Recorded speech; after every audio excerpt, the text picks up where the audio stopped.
안녕하세요. 부자노트입니다. 오늘은 10월 4주차 경제 부동산 이슈 체크해 보도록 하겠습니다. 그럼 바로 시작하도록 하겠습니다.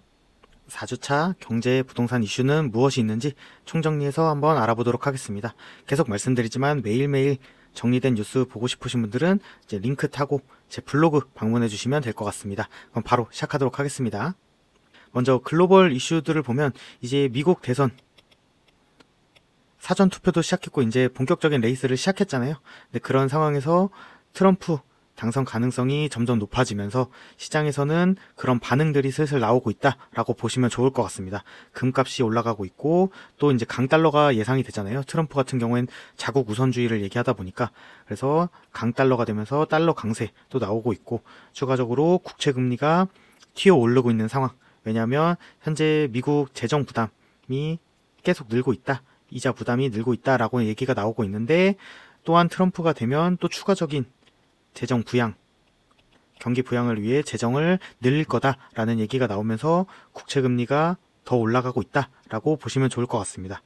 하반기 최대 불확실성 변수는 미국 대선이다. 그래서 어떻게 되는지 동향을 좀 지속적으로 보면 좋을 것 같습니다. 근데 요거 미국 재정 부담이 늘었다는 기사를 보면 또 미국에서도 뭐 긴축을 한동안 계속 얘기했었고 고금리를 유지했었잖아요. 지금은 이제 슬슬 내려오고 있지만 그런 상황에서도 정부는 지속적으로 유동성을 늘렸다라고 요 부분도 한번 체크해 보시면 좋을 것 같습니다. 이런 흐름이 현재 이제 중국 같은 경우도 그렇고 유럽도 경기가 안 좋다 보니까 계속 부양할 걸 얘기하고 있잖아요. 그래서 이런 유동성은 계속 늘어갈 수밖에 없는 시대적 상황이다라고 보시면 좋을 것 같습니다. 두 번째로 이제 미국 금리 인하 관련된 기사들을 가져왔는데 일단 미국은 나홀로 경제가 계속 좋은 상황이다 라고 보시면 좋을 것 같습니다. 경제 활동 변화가 없었고 완만하게 성장을 보고하는 곳들도 있었고 그래서 미국은 고용시장도 아직은 꾸준한 성장세. 근데 하지만 미국 기업들이 대선 때문에 투자를 좀 신중하게 하고 있지만 아직 그렇게 흔들리는 모습은 보이지 않고 있다라고 보시면 좋을 것 같습니다. 그래서 이런 지표들이 지속적으로 나오다 보니까 연준 의원들도 이제 금리 인하 속도를 조금 천천히 가져도 좋을 것 같다. 그리고 추가적으로 뭐 고용이라든지 소비, 경제 지표가 어떻게 나오는지를 보고 움직여도 나쁘지 않다. 그래서 조금 속도 조절을 해야 된다라는 분위기가 점점 강해지고 있다. 이런 분위기가 지금 형성되고 있다라고 보시면 좋을 것 같습니다. 근데 추가적으로 캐나다가 빅컷을 했거든요. 0.5% 인하를 하면서 경기 부양, 물가는 이미 낮아졌기 때문에 경기 부양을 위해서 0.5%를 인하했다라는 기사가 나왔는데 그거 캐나다가 조금 미국에 선행하는 그런 아니면 동조화된 모습을 많이 보여주고 있기 때문에 캐나다가 이렇게 빅컷한 이후에는 뭐 미국도 영향을 좀 받겠죠. 그래서 이런 상황이다. 이런 분위기를 보여주고 있다라고 보시면 좋을 것 같습니다. 그리고 전 세계 경제에 대해서 이제 IMF나 세계은행에서 이제 얘기한 것이 나왔는데 이제 좀 물가에 대한 시선이 좀 달라진 것 같아요. 예전에는 뭐 고물가 그래서 하이퍼 인플레이션을 얘기하다가 이제 인플레이션은 끝났다. 그리고 오히려 지금 유럽 쪽에서는 2% 미만 뭐 1.7% 이렇게 물가 상승률이 나오고 있는데 지금 이런 상황이 지속되면 또 저물가가 고착화되는 현상이 나타날 수 있다라는 얘기로 바뀌고 있거든요. 그런 얘기가 나오면서 플러스 경기는 안 좋으니까 경기 부양을 위해서 뭔가 유동성을 공급해야 된다. 이런 얘기가 나오고 있는데 현재는 그렇게 물가에 대한 인식도 바뀌었고 그리고 이제는 저성장, 경기 침체와 도전을 해야 되는 상황이다. 그래서 경기 부양하는 정책들이 나올 수 있다라고 보시면 좋을 것 같습니다. 근데 현재 부채가 좀 다들 높은 상황이라서 경기 부양을 어떤 정도 수준으로 할지는 하나의 걸림돌이긴 한데 그래도 전반적인 분위기가 이제 물가 걱정이 끝났고 오히려 저물가가 지속될 수 있기 때문에 경기 부양을 위해서라도 뭔가는 액션을 보일 수 있는 상황이다 라고 보시면 좋을 것 같습니다. 그리고 이거는 아까 말씀드렸다시피 캐나다에서 0.5% 인하를 했고 유럽 같은 경우도 지금 나올 수 있는 상황이고 중국도 최근 기준금리 인하했죠. 그렇게 전 세계는 미국은 좀 속도 조절을 하자는 얘기가 나오고 있지만 어쨌든 아직도 금리 인하 추세를 보이고 있고 전 세계도 똑같은 흐름을 보이고 있는 시점이다 라고 보시면 좋을 것 같습니다. 그래서 요거는 계속 말씀드렸듯이 중국에 대한 얘기인데 중국도 5% 목표를 잡았었거든요. 경제 성장률을 5%로 잡았는데 또 공산주의 국가이기도 하고 정부의 목표가 또 중요한 나라잖아요. 그래서 이거 5% 달성을 위해서 노력을 할 건데 현재 3분기가 4.6%가 나오다 보니까 뭔가 연말까지 뭔가는 액션이 추가적으로 있지 않을까라고 예상되고 있는 상황입니다. 그리고 기준금리를 또 낮췄고 이런 것들이 지속 나오면서 5%를 맞추기 위해서 액션이 계속 나올 수 있고, 그러면 당장 중국의 경기뿐만 아니라 주변의 한국도 뭐 지금은 미국으로 많이 방향을 바꾸고 있지만 그래도 지금 무역 1위가 중국이잖아요. 그래서 한국도 그런 영향을 긍정적으로 받을 수 있을 것 같다. 그리고 전 세계가 이렇게 경기 부양, 유동성을 다시 늘리는 시점으로 전환되고 있다. 이 두 부분 체크해 보시면 좋을 것 같습니다. 글로벌 이슈 마지막으로는 아직도 전쟁 변수는 지속되고 있다. 미국의 뭐 설문조사를 보면은 향후에 불확실성을 높이는 변수로서 뭐 미국 대선도 있고, 미국 대선에 그런 가중치가 높아지고 있고, 또 추가적으로 이런 글로벌 전쟁, 지정학적 리스크라고 하잖아요. 이런 부분도 좀 우려하는 비중이 많이 커지고 있더라고요. 그만큼 이것도 하나의 변수다. 하마스 수장도 뭐 제거가 되고 뭐 이런 일이 계속 있더라고요. 그렇다 보니까 유가도 조금씩은 올라가고 있는 상황이라고 보시면 될 것 같습니다. 뭐 유가 같은 경우에는 이런 전쟁 이슈보다는 중국이 금리 인하하고 유럽도 그런 움직임을 보이고 그런 것 때문에 다시 수요가 늘어날까봐 이런 게 영향이 더 큰 것 같긴 하지만 어쨌든 전쟁도 영향을 주겠죠. 이런 상황이 지속되고 있다라고 보시면 좋을 것 같습니다. 국내 이슈로 넘어오면 처음에는 이 분당 기사가 많이 뜨더라고요. 그래서 보시면은 경기도권에서 서울로 갈아타기 한 지역들 중에 분당이 1등이었다. 그 다음으로 남양주, 덕양구 이렇게 쭉쭉쭉 있죠. 그래서 분당 같은 경우에 다시 한 번 더 말씀드리면 제 의견인데, 저는 분당뿐만 아니라 일기 신도시 선도지구 재건축 이슈는 좋은 게 사실이라고 생각을 해요. 어쨌든 주택 시장 자체가 정책적인 영향을 많이 받는 시장인데 정책적으로 밀어주는 정책이잖아요. 그렇다 보니까 좋은 것은 사실이다. 그리고 특히 분당 같은 경우에는 입지가 좋다 보니까 좋긴 한데, 저는 지금 분당에서 재건축 선도지구 유력한 단지들은 너무 급등했다. 그래서 좀 가격적으로 메리트가 없다. 그래서 지금 잡으면 단기 고점을 잡을 수 있다라고 생각을 해서 추천을 좀 드리기 어렵고, 근데 분당 자체가 아까도 말씀드렸지만 입지가 좋고 인프라가 다 돼 있고 주거 메리트가 높잖아요.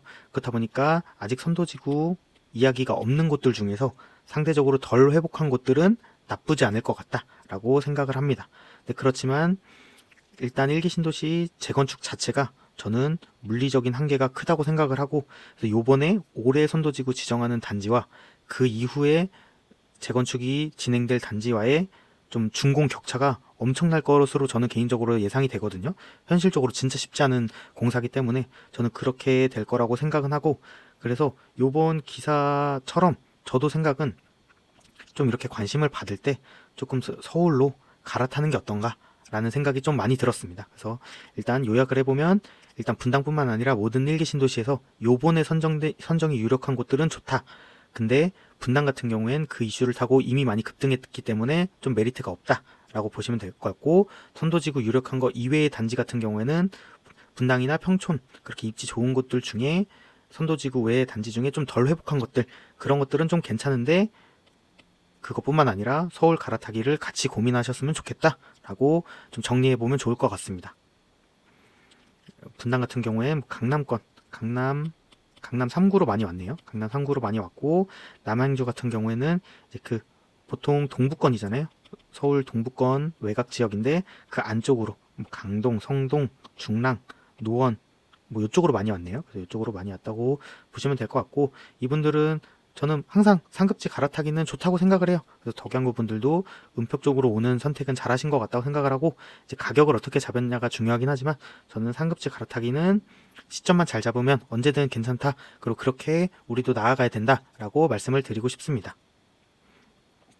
그리고 청약에 대해서 한번 말씀드릴까 하는데, 잠실 레미안 아이파크가 특공 4만 개 정도 들어왔고, 뭐 일반 분양에서 한 8만 개 정도 와서 12만 개 정도 들어왔더라고요, 통장이. 그러면 요번 상반기 한 흥행 단지들 중에서도 거의 최상위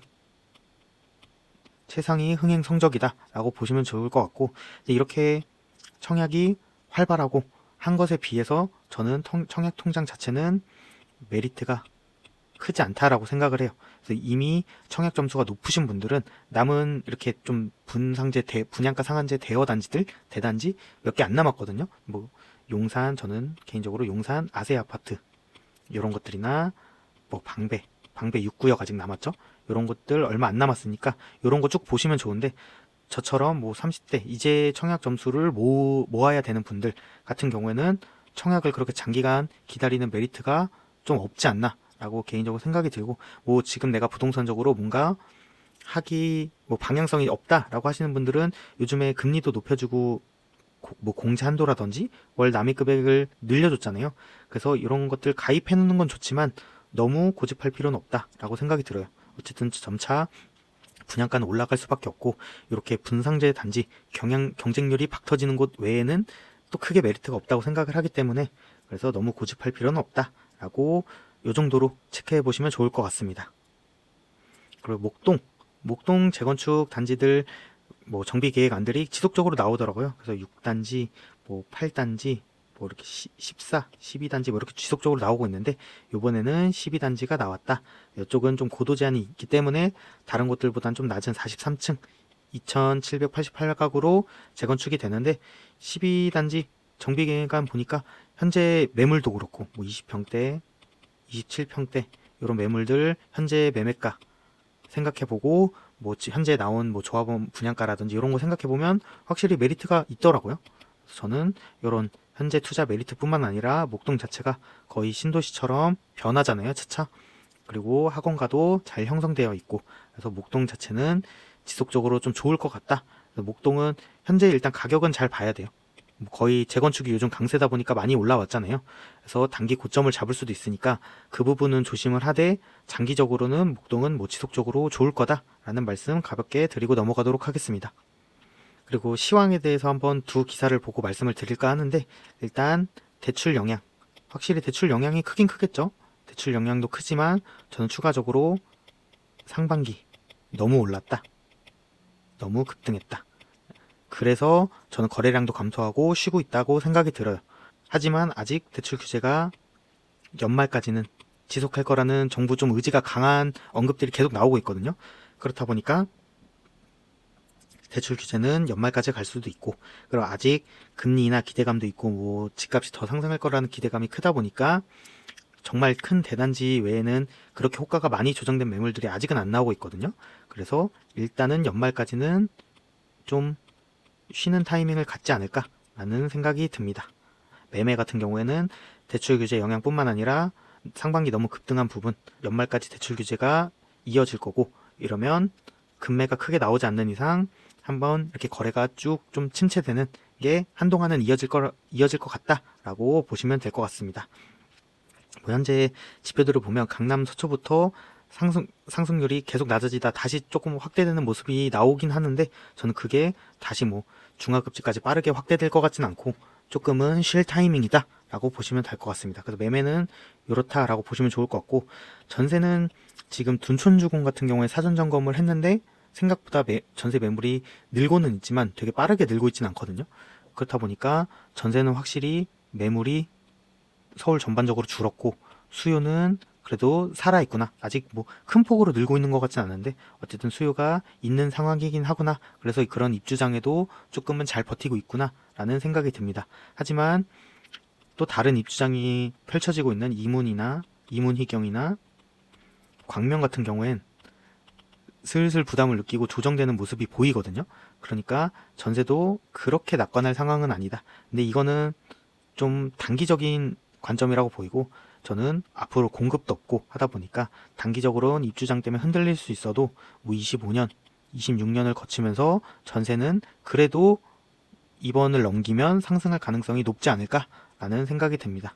뭐 둔촌이 이런 모습을 보이는 건 둔촌 자체의 상품성이 좀 좋아서 그런 영향도 있는 것 같아요.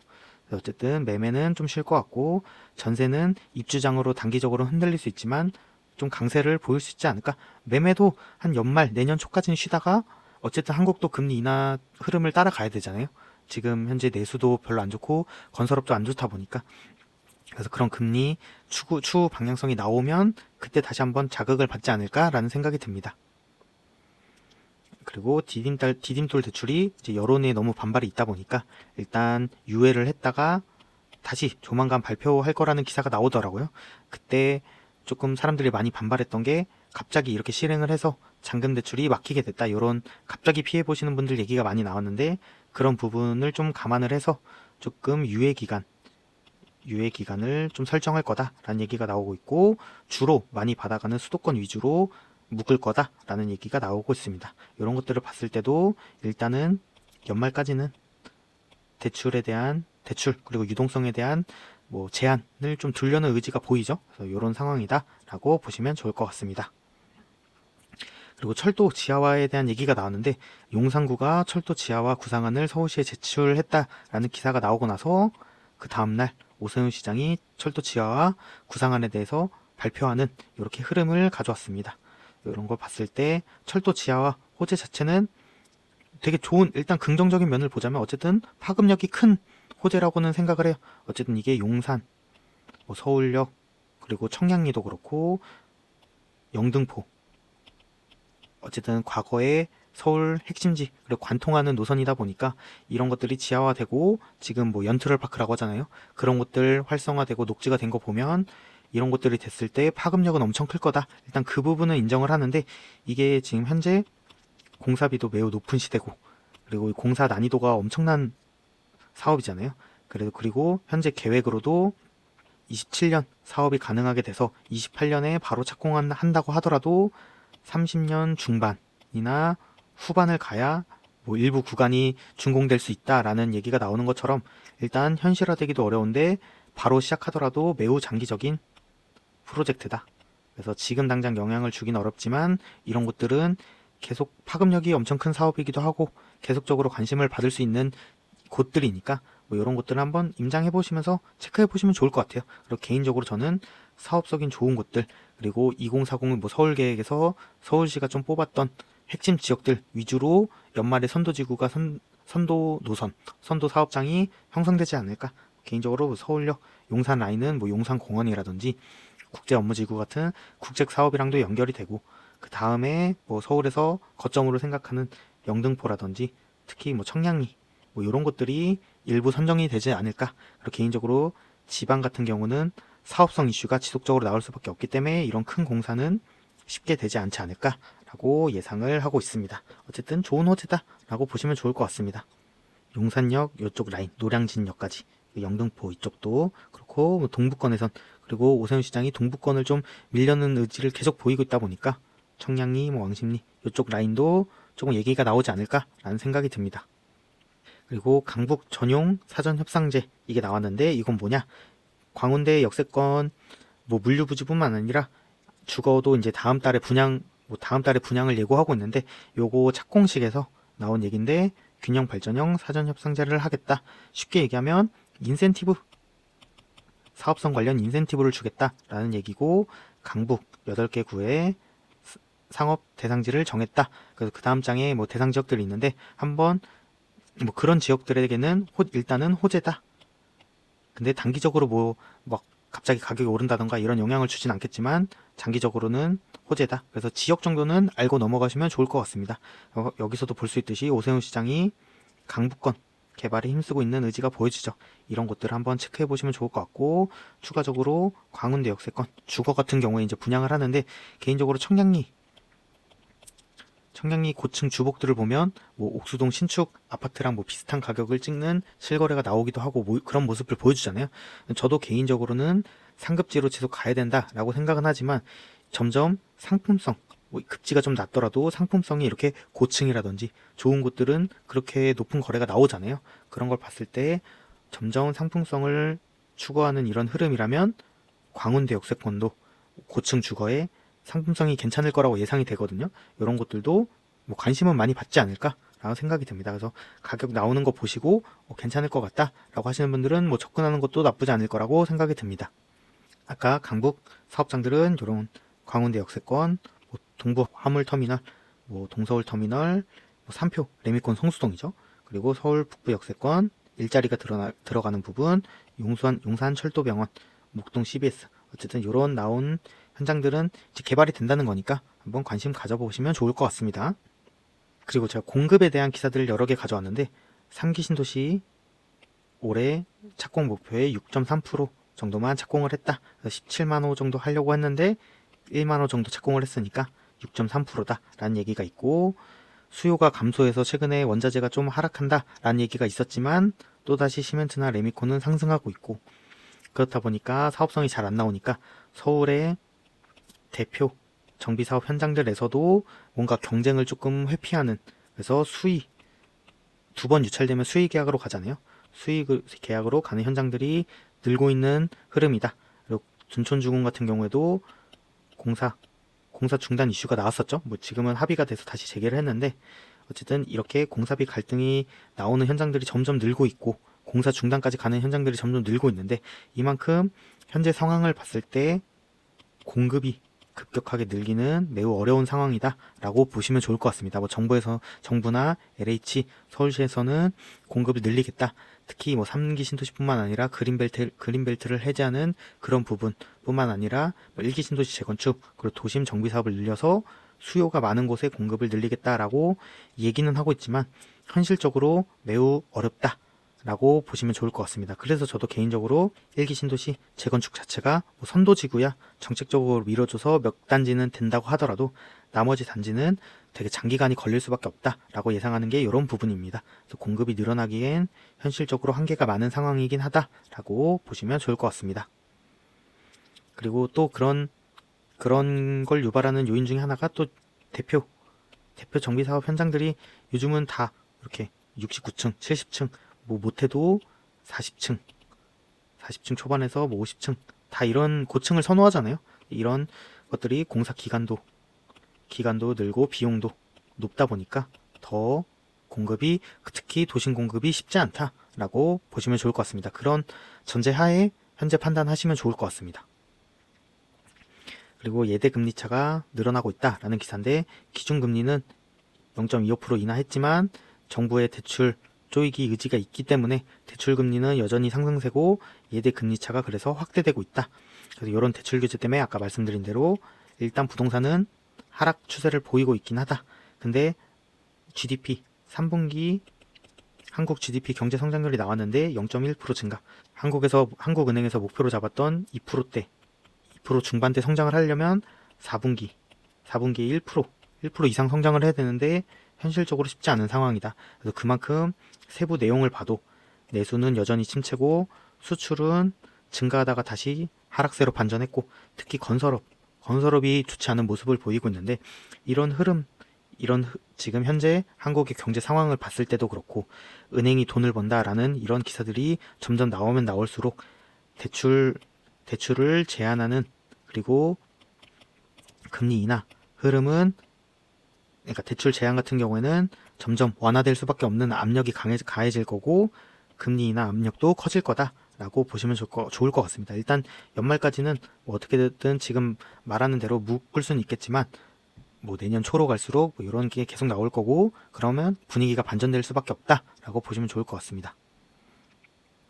그리고 서울에 신속통합 신규 후보지가 나왔는데 홍제 개미마을과 사당동 신통 후보지 지정이 됐습니다. 홍제 같은 경우에는 기존에 이쪽 개미마을 하려고 했는데 딱 봐도 산 안쪽으로 들어가 있는 달동네잖아요. 그래서 사업성이 좀 없다 보니까 이번에 후보지를 지정하면서 밑에 있는 구역까지 포함해서 대규모 구역으로 바꾸고, 그래서 사업성을 좀 보존했다라는 움직임을 보였고, 사당동 같은 경우에는 이쪽이 뭐 지역주택조합 구역이랑 중첩이 돼 있었대요. 그래서 그것 때문에 좀 쉽지 않았는데 이번에 그런 구역계를 서울시에서 좀 잘 정리를 해주면서 이번에 선정이 됐다라고 보시면 좋을 것 같습니다. 뭐 이 두 현장이 뭐 좋다 그런 것보다는 현재 신축 아파트도 그렇고 재건축 아파트가 뒤를 이어서 강세를 보이고 있는 상황이잖아요.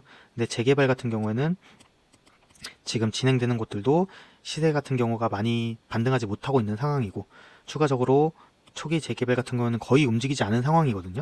개인적으로 저는 이제 신혼부부라든지 투자금이 적으신 분들은 이런 서울 빌라, 왜냐면 어쨌든 공급이 부족한 시대에서 도심 공급을 하려는 정부나 서울시 의지도 그렇고, 그렇게 하려면 재개발 재건축밖에 없잖아요.